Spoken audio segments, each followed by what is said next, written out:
comment kasi gusto ko marinig rin yung mga gusto nilang sabihin kay Papa. Tsaka ako gusto ko, parang feeling ko sarap sa pakiramdam pag nagsasalita sa ganito, tapos masasabi mo yung mga gusto ko sabihin. Kasi parang ang hirap-hirap pala.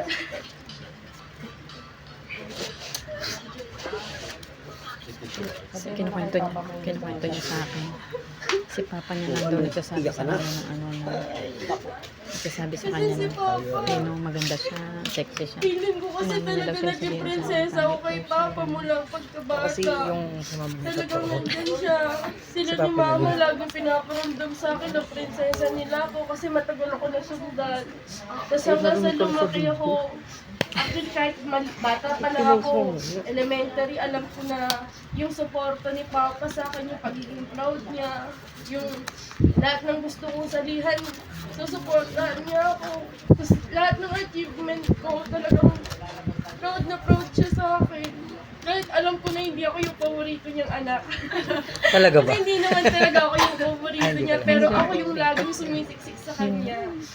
Siyempre kasi, feeling ko pag, alam mo yun, lagi siyang proud sa lahat ng ginagawa ko, kung Puro ano favoritism. kung ano ako.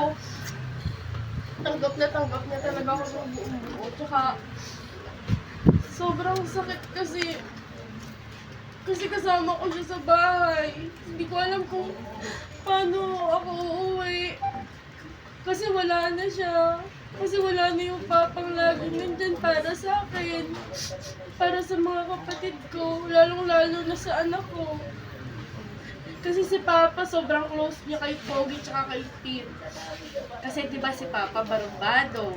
Alam naman nating lahat kung paano siya naging talagang iba talaga si Papa eh. Pag uminom, pagkatapos niyang malasing, iba na talaga yung ugali niya. So, nakakatakot.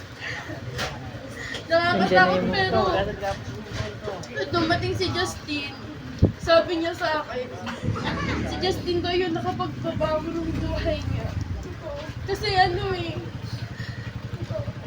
hindi ko alam kung ano meron, pero sabi niya talaga si Justin yung nakapagbabago ng buhay niya. Si Justin yung naging dahilan kung bakit inayos niya yung buhay niya. Bakit naging yung pagpupursige niya sa trabaho dahil alas na eh.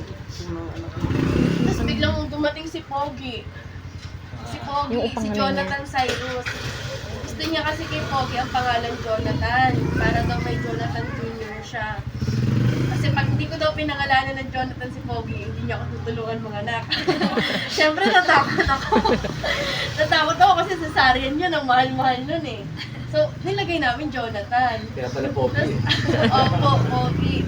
Tapos paglabas ni Pogi, doon siya mas lalo bumait. Ano yung mabait na siya nung lumabas si Kim. Mas lalo pa siyang naging mabait. Talagang nakasama na namin siya ng, lalo na nung nandiyan na kami sa Kinko. Talagang Kasi unang apo. yung ano ni Papa, yung dati, paano, yung init ng ulo niya, level 100 agad. Ngayon, pag ano, parang natitiis niya na yung hindi siya magagalit, kahit puro pasaway yung mga ginagawa ng mga apo niya, hindi na siya nagagalit, hindi na siya ganun. Kaya sobrang sakit sa akin kasi hindi ko alam na may sakit si Papa, hindi ko alam na bigla mangyayari yung ganyan. Kasi mataba siya, mataba din ako eh. kasi diba, sabi nila si Papa na manas daw, pero akala ko normal kasi ang taba ko, ang taba din niya, healthy. Parang sabi niya, okay lang yan, ganyan. Okay lang daw eh, kasi wala siya. Hindi siya nagsasabi ng may sakit siya or nahihirapan siya. Lagi niya sinasabi na okay lang siya, kaya niya. Tsaka nakikita naman namin talaga, kasama namin siya sa bahay. Nagulat na lang ako na biglang masama na yung pakiramdam niya. Kasi okay talaga siya eh. Ang healthy talaga niya eh. Tapos nung nasa ospital na siya, parang kaya niya naman eh. Nag-usap pa nga kami, sabi niya pa sa akin nung Martes ng gabi, bago siya iakyat dun sa 3rd floor, sabi niya magpapapayat daw kaming dalawa kasi ang hirap daw pala buhatin yung sarili. Kasi ayaw niya nung papalitan ko siya ng diaper, ayaw niya na parang hindi siya sanay na alagaan ko siya ng gano'n. Pero kasi ako kaya ko naman mag-alaga talaga eh. Kasi simula nung nakasama namin si Papa, Lagi nga ni Ishing sinasabi kay Papa, papalumpo ka ba? Kasi lahat ng bagay na kaya niya naman kahit nasa harapan niya, iuutos niya pa. Parang gusto niya aasikasuhin namin siya. Gusto niya kami lahat yung maggagawa ng mga, kaya naman niyang gawin. Pero gusto niya, aasikasuhin namin siya. Kaya para sa akin okay lang. Hindi ako mahihirapan kasi lagi, kahit saan sinabi niya yun, magpahinga daw ako nung Martes ng gabi nasa ospital kami. Sabi niya, akala ko talaga kaya niya. Kasi nagalit pa siya sa akin eh. Diba si Papa pag nagagalit, alam niyo naman, iba magalit si Papa. Nakaswero na siya lahat-lahat. Sinigawan niya pa ako sa ospital. Sabi niya, umuwi ka na nga doon. Nakita ni Mama Nini kung paano siya nagalit. Kaya sabi namin, ay, okay pa. Okay pa Gagaling si pa. Papa. Kayang-kaya niya kasi nagalit pa nga siya eh. Tapos sabay pa kami uuwi. Talagang sabi namin, uuwi pa kami. Kaso wala na, nandiyan na siya. Umuwi lang kami na ganyan yung sitwasyon, hindi na namin siya kasama. Kung sobrang sakit sa akin, mas masakit sa mga kapatid ko. Kasi ako, para sa akin, lahat na ibigay ni Papa sa akin. Eh. Lahat ng gusto ko, lahat ng kailangan ko, lahat ng pagmamahal gusto ko makuha sa Papa ko.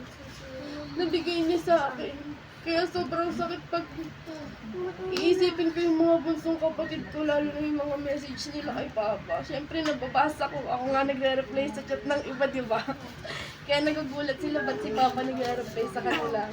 Nababasa ko yung mga sinasabi nila. So, sobrang sakit. Hindi ko alam kung kakayanin nila agad. Pero alam ko naman na kakayanin namin. Kasi andyan naman si Mama. Si Mama lang yung lakas namin lahat ngayon. Yun nga. Diyan sila naman.